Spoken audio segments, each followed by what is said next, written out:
ونستعينه ونستغفره بات بن جائے گناہوں کی روش تقویٰ الله ولا مضل له ومن يضلل فلا هادي له ونشهد أن لا إله إلا الله وحده لا شريك له ونشهد أن سيدنا ومولانا محمدا عبده ورسوله صلى الله عليه وعلى آله وأصحابه وسلم. قال النبي صلى الله عليه وسلم: من تواضع لله رفعه الله، أو كما قال عليه الصلاة والسلام.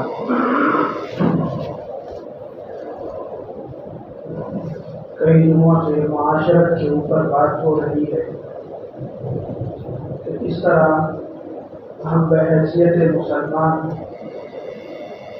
اپنے معاشرے کو سدھار سکتے ہیں اور خود اپنی حالت کو بہتر بنا سکتے ہیں اسلامی اعتبار سے.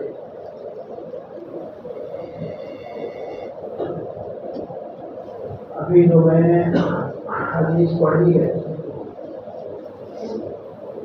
یہ بھی معاشرت سے ہی کسی نہ کسی درجے میں تعلق رکھتی ہے.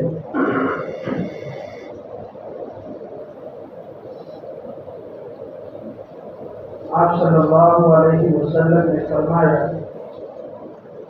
من تواضع للہ رفعہ اللہ، جو اللہ کے لیے تواضع اختیار کرے گا اللہ تبارک و تعالی اس کے مرتبے کو اور اس کی عزت کو بلند کرے گا. انسان کے اندر اگر تواضع نہ ہو تو پھر وہ متکبر تکبر کرنے والا بن جاتا ہے. اگر انکساری نہ ہو تو اس کے اندر بڑائی کا جذبہ اور بڑے پن کا جذبہ پیدا ہو جاتا ہے. اللہ تبارک و تعالیٰ کے جتنے بھی نافرمان بندے گزرے ہیں ان کے اندر یہی ایک چیز تھی اور اس چیز کی کمی تھی کہ ان کے اندر تواضع نہیں تھا. کیونکہ انسان کے اندر جب تواضع اور انکساری نہیں رہتی ہے تو پھر وہ وقت کا فرعون بن جاتا ہے، تو کوئی وقت کا نمرود بن جاتا ہے، تو کوئی وقت کا شداد بن جاتا ہے. لوگوں کے اندر تواضع نہیں تھی، انکساری نہیں تھی، بلکہ اس کے جو برخلاف اس کے برعکس ہے تکبر، بڑا پن، گھمنڈ، یہ چیزیں ان کے اندر تھی. تو آپ صلی اللہ علیہ وسلم نے اس حدیث میں فرمایا کہ جو اللہ سبحانہ و تعالیٰ کے لیے تواضع اختیار کرے گا اللہ تبارک و تعالیٰ اس کے مرتبے کو بلند کر دے گا. تواضع کہتے ہیں اپنے آپ کو کم درجے کا سمجھنا. تواضع یہ نہیں ہے کہ دوسروں کو اپنے آپ کو کہنا کہ میں تو چھوٹا آدمی ہوں، عاجز ہوں، احمر ہوں، میں خطا کار ہوں. یہ تواضع نہیں ہے. تواضع یہ ہے کہ دل کے اندر انسان اپنے آپ کو کم درجے کا سمجھے کہ میں تو ایک مٹی کا بنا ہوا انسان ہوں اور ایسی چیز سے میری تخلیق ہوئی ہے کہ جس کا نام لینا بھی انسان گوارا نہیں کرتا.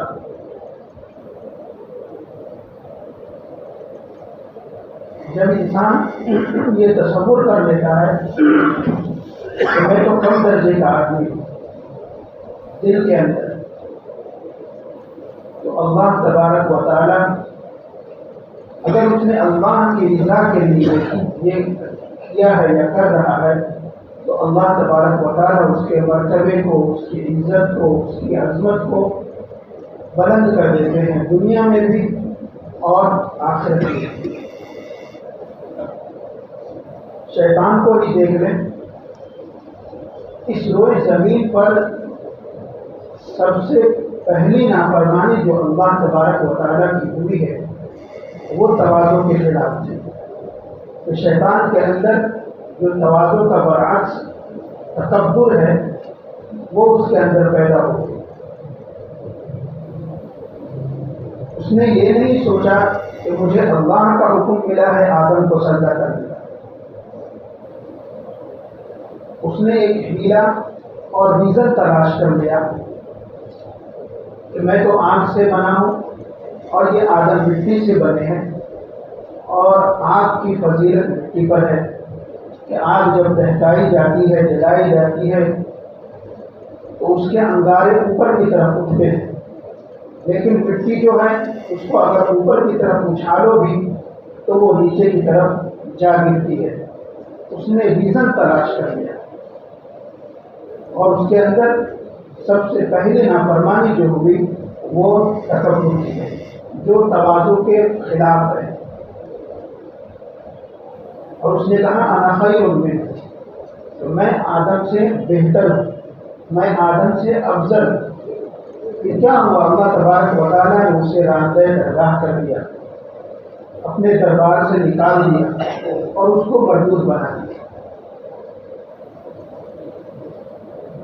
آپ صلی اللہ علیہ وسلم کی سیرت کو اٹھا کر دیکھتے ہیں کہ آپ صلی اللہ علیہ وسلم کے اندر کس قدر تواضع اور انکساری تھی کہ اپنے آپ کو چھوٹا سمجھنا۔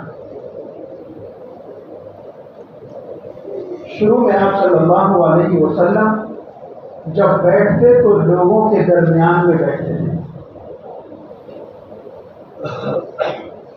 سب کے برابر میں بیٹھتے تھے، جیسے یہ میں بیٹھا ہوا ہوں ایک امتیازی شان ہے، اس طرح آپ صلی اللہ علیہ وسلم نہیں بیٹھتے۔ آپ صلی اللہ علیہ وسلم کے اندر تواضع، عاجزی، انکساری تھی۔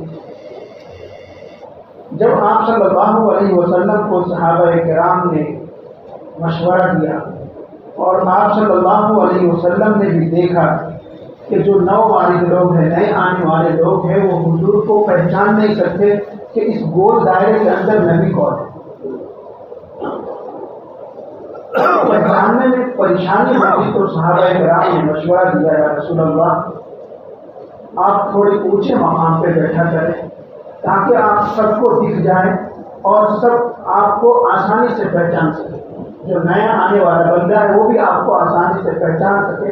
چنانچہ آپ صلی اللہ علیہ وسلم نے اس مشورے کو قبول فرمایا کہ آپ صلی اللہ علیہ وسلم کے لیے ایک تخت جو اونچا تھا، جس کو چوکی کہتے ہیں، لکڑی کا بنایا گیا، پھر آپ صلی اللہ علیہ وسلم اس پر بیٹھ کر کوئی بات کرتے یا خطبہ دیتے۔ یہ آپ صلی اللہ علیہ وسلم کی عاجزی اور انکساری، اس کو تواضع کہتے ہیں کہ اپنے آپ کو کم درجے کا سمجھنا۔ ابو داؤد شریف کی روایت اور بخاری شریف کی روایت دیکھ لیں کہ آپ صلی اللہ علیہ وسلم کے پاس اللہ تبارک و تعالیٰ نے فرشتے کو بھیجا، اور فرشتے نے آ کر کہا یا رسول اللہ آپ حکم کریں تو یہ جو احد کا پہاڑ ہے اس کو میں اللہ کے حکم سے سونا بنا دوں اور آپ کی معاش اور روزی کے لیے انتظام کر سکوں۔ آپ صلی اللہ علیہ وسلم نے فرمایا انا اجوع یوما واشبع یوما، مجھے یہ بالکل پسند نہیں ہے، مجھے یہ پسند ہے کہ میں ایک دن بھوکا رہوں اور ایک دن پیٹ بھروں، اور جس دن میں بھوکا رہوں اس دن میں صبر کروں، اور جس دن میں پیٹ بھروں تو اس دن اللہ کا شکر ادا کروں۔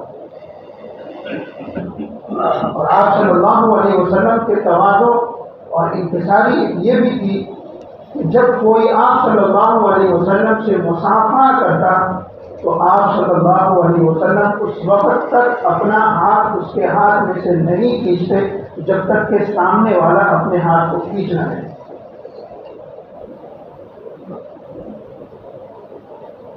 یہ بخاری شریف کی روایت ہے۔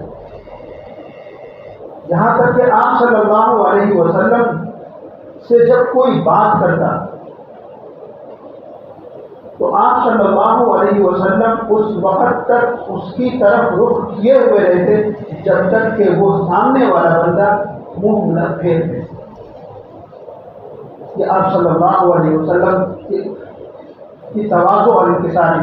اور کوئی جانے والا بندہ جب آپ صلی اللہ علیہ وسلم سے ملاقات کرتا جب تک وہ پلٹ نہ جاتا اس وقت تک آپ صلی اللہ علیہ وسلم اس کی طرف دیکھتے رہتے۔ ہم اپنی حالت دیکھیں، کوئی مسجد کا مؤذن اگر سلام کرے تو ہم جواب دیں گے، چھوٹے درجے کا۔ یہ تو ہمارے رحم و کرم پہ پڑا۔ آپ صلی اللہ علیہ وسلم کی زندگی کو اٹھا کر دیکھیں، اتنی بڑی شخصیت جس کی وجہ سے یہ دنیا قائم ہے۔ عربی کا اخبار ہے لولاک لما خلقت الاخلاق۔ آپ صلی اللہ علیہ وسلم کو اگر پیدا نہ کیا ہوتا تو اس دنیا کو اللہ تبارک و تعالیٰ پیدا نہ کرتا، جس کے وسیلے سے یہ دنیا قائم ہے، جس کے صدقے میں یہ دنیا قائم ہے۔ ان کی یہ حالت ہے کہ تواضع اور انکساری اندر بھری ہوئی۔ کہ آپ صلی اللہ علیہ وسلم نے اپنے صحابہ کرام کو بھی تربیت دی کہ اپنے اندر تواضع پیدا کرو، اپنے آپ کو چھوٹے درجے کا آدمی سمجھو، کہلاؤ نہیں، سمجھو۔ اس سے اللہ تبارک و تعالیٰ تمہاری عظمت کو، تمہارے مرتبے کو بلند کر دے گا۔ صدیق اکبر جو پہلے خلیفہ ہے ان کی زندگی کو دیکھ لیں۔ حضرت صدیق اکبر رضی اللہ عنہ کبھی یہ نہیں پسند کرتے تھے کہ میں چلوں تو میرے پیچھے لاؤ لشکر چلے، یا چند لوگ میرے پیچھے پیچھے چلے میں آگے آگے چلوں۔ اور حضور صلی اللہ علیہ وسلم خود اس کو پسند نہیں فرماتے۔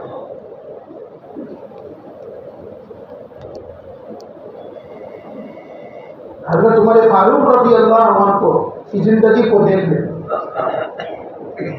کہ ایک مہم پر جا رہے ہیں، جب ٹیلے پر چڑھے تو کھڑے ہو گئے، پیچھے ہزاروں کا لشکر ہے آپ کے ساتھ، ہزاروں مسلمان ہیں، دھوپ کی تپش ہے۔ اس وقت لوگ پریشان ہیں کہ آپ یہاں کھڑے کیوں ہو گئے، اتنی دھوپ ہے، کوئی سایہ تلاش کر لیتے، وہاں کھڑے ہوتے یا بیٹھتے۔ حضرت عمر فاروق رضی اللہ عنہ سے جب بعد میں پوچھا گیا تو حضرت عمر فاروق رضی اللہ عنہ نے فرمایا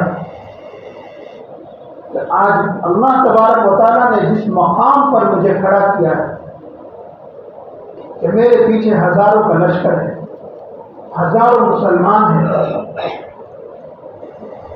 ایک زمانہ تھا کہ میرا باپ مجھے بکریاں اور اونٹنیاں چرانے کے لیے بھیجتا تھا، وہ یہی مقام تھا، اور میرا باپ کہتا تھا کہ عمر تو آگے تک چل کے کیا کر پائے گا کہ تجھے اونٹنیاں تک چرانے نہیں آتی۔ آج اللہ نے مجھے یہ مقام دیا ہے، یہ اس کا کرم، اس کا کرم، اس کا کرم۔ یہ تواضع اور انکساری، اپنے آپ کو اللہ کے لیے مٹا دینا۔ لم یکن شیئا مذکورا ہمیں کہا گیا کہ تم ایسی چیز سے پیدا کیے گئے ہو جس کا ذکر کرنا انسان گوارا نہیں کرتا۔ حضرت عثمان غنی رضی اللہ عنہ تیسرے خلیفہ، ان کی زندگی کو دیکھیں کہ آخری وقت ہے، ہزاروں ان کے فالوورز ہیں، ہزاروں غلام ہیں، لیکن یہ گوارا نہیں کیا اور وہ لوگ اپنی جان کو دینے کو تیار ہیں کہ امیر المومنین اگر ایک اشارہ کرے تو اپنی جان ان کے لیے قربان کر دیں گے۔ لیکن حضرت عثمان غنی رضی اللہ عنہ نے گوارا نہیں کیا کہ میری وجہ سے کسی مسلمان کا خون بہے، اور اپنی جان کو قربان کر دیا۔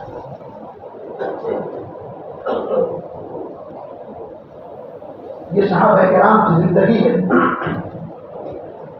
کہ اپنے آپ کو مٹا دیا۔ حضرت علی رضی اللہ عنہ کا واقعہ آپ کو کئی مرتبہ سنا ہے. ایک جانی دشمن کو حضرت علی رضی اللہ عنہ نے پٹک دیا. لڑائی کا موقع تھا, پٹک دیا اور قریب تھا کہ حضرت علی رضی اللہ عنہ, کیونکہ وہاں جان کا معاملہ تھا, اپنی جان کی حفاظت کرنا, قریب تھا کہ حضرت علی رضی اللہ عنہ کو قتل کر دیتے. لیکن پٹکے ہوئے شخص نے حضرت علی رضی اللہ عنہ کے چہرے پر تھوک دیا. حضرت علی رضی اللہ عنہ چھوڑ کے کھڑے ہو گئے. لوگوں نے کہا یہی تو موقع ہے جیتنے کا, آپ نے تو چھوڑ دیا.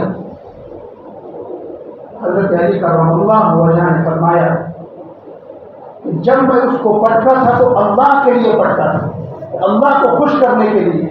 جب اس نے میرے منہ پر تھوکا ہے تو اب اگر اس کو قتل کرتا تو یوں لگتا کہ میں نے اپنا بدلہ لیا.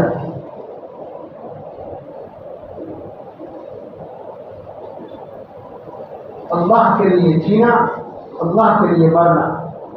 میرا جینا, میرا مرنا الہی تیری خاطر ہو, میرا ہنسنا, میرا رونا الہی تیری خاطر. ایک انسان, ایک مسلمان کا شیوا یہی ہے کہ جب تک وہ دنیا میں رہے اپنے آپ کو تواضع کا بہتر بنا کر رہے, اپنے آپ کو کم درجے کا انسان سمجھ کر رہے کہ میں کچھ بھی نہیں ہوں. یہ جتنی دولتیں ہیں, یہ جتنی گاڑیاں ہیں, یہ جتنی اولادیں ہیں, یہ جتنے ہمارے عالیشان گھر ہیں, یہ اللہ کا فضل ہے. اور اس پہ انسان شکر کرے. یہ نہیں کہ اپنے اندر بڑا پن پیدا کرے. گزشتہ جمعوں میں میں نے یہ کہا تھا کہ کس وجہ سے گھر کو زینت کا ذریعہ بنا سکتے اور کس وجہ سے نہیں بنا سکتے. اس میں یہ بھی تھا کہ دکھلاوا, نام و نمود, شہرت کے لیے گھر کو نہیں سجا سکتے. اگر آپ کو اچھا نہیں دکھ رہا گھر تو پھر آپ اپنے دل کو خوش کرنے کے لیے گھر کو بہترین خوبصورت بنا سکتے. اس میں بھی علاج ہے تکبر کا.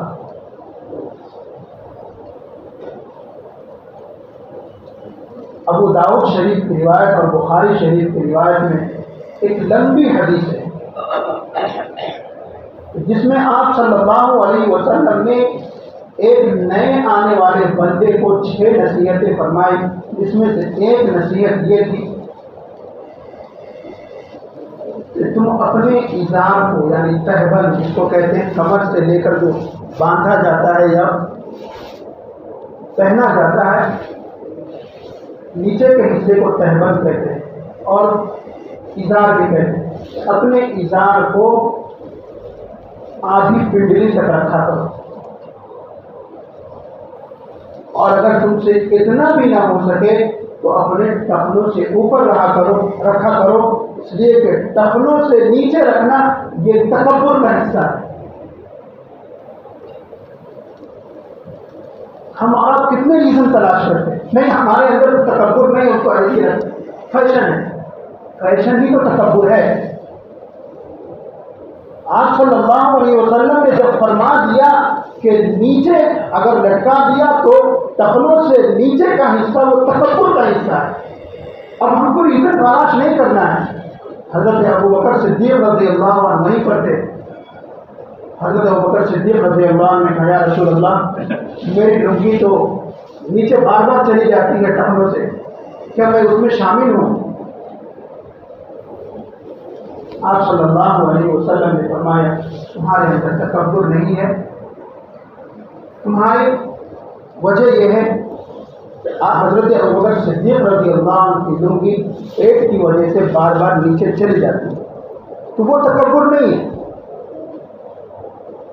اس بانے ازار, ٹخنوں کے نیچے کپڑا پہننا, آپ صلی اللہ علیہ وسلم نے فرمایا کہ جو ٹخنوں کے نیچے اپنا کپڑا پہنے گا وہ جنت میں داخل نہیں ہوگا. اب ہم کو دوسرا ریزن تلاش کرنے کی ضرورت نہیں ہے. آپ صلی اللہ علیہ وسلم کے تواضع کو دیکھیں.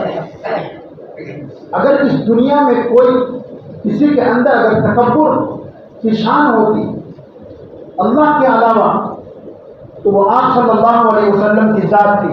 لیکن آپ صلی اللہ علیہ وسلم نے اپنی زندگی میں کبھی بھی ٹخنوں کے نیچے کپڑا نہیں پہنا. یہ سیرت ہے. سیرت کو ہم فالو نہیں کریں گے، ریزن کو تلاش کرتے اگر فالو کریں گے تو یہ نفس کو فالو کرنا ہوا. آپ صلی اللہ علیہ وسلم کی زندگی کو ہم دیکھیں کس طرح آپ صلی اللہ علیہ وسلم نے کپڑا پہنا ہے، کس طرح آپ صلی اللہ علیہ وسلم نے اپنی زندگی کو اللہ کے بتائے ہوئے طریقے کے مطابق گزارا ہے.